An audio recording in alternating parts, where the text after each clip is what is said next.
স্কুলের best friend, কলেজের best friend, আমার ফ্রেন্ডের সাথে যদি বের হবো, কেন ফ্রেন্ডের সাথে কেন বের হতে হবে? আমি তো তোমাকে ঘুরতে নিয়ে যাব। পরে আমি যখন বললাম যে দেখেন আপনি আমার হাজবেন্ডের সাথে আমি যতই ঘুরি না কেন, আমার ফ্রেন্ডদের সাথে যে আমি একটা টাইম স্পেন্ড করবো বা আমি ফ্রেন্ডদের সাথে যে একটা হাসি দিব, ফ্রেন্ডের সাথে যে একটা জোকস শেয়ার করব, সেটা তো আমি আপনার হাজবেন্ডের সাথে তো কখনোই করতে পারবো না।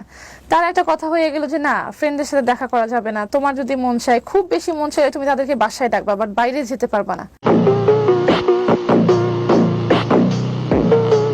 কিন্তু উনি যদি আমাদের এখানে আসতে চায় বা উনি যদি প্রথম থেকে তার বক্তব্য দিতে চায় বা উনি, আপনি যে টেলিভিশন চ্যানেলে সাক্ষাৎকার দিয়েছেন, আপনি কি ওখানে থামাতে পারবেন? যদি আসে যারা হলে আপনি তাকিয়ে আনেন, তাহলে এখানে আমি না না না, আমি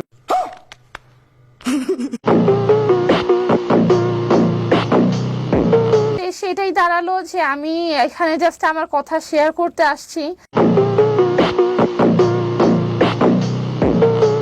মানে আমার সাথে এরকম একটা গুরুতর কাজ হওয়ার পরে আমি এখানে শেয়ার করলাম, সে আমাকে এইভাবে মারলো, সেও খুব নর্মালি ভাবে শেয়ার করলো।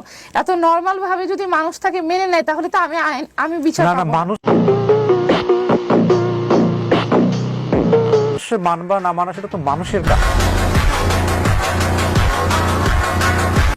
এটা তো মানুষ কাজ করুক ভাই। না না, শুনুন, আপনি খুলেন না, আপনি রিঅ্যাক্ট করেন না, ভাই আমি রিয়েলি সরি। আপনি রিঅ্যাক্ট করেন না। অনেক ভালো একটা মানুষ, আমি যতটুকু বসেন শেষ ভাই, আমি আর কথা বাড়াতে চাচ্ছি না। আপনি বসেন, আপনি উত্তেজিত হবেন না। We have already been recorded this show, এটা ডেফিনেটলি প্রচার হবে।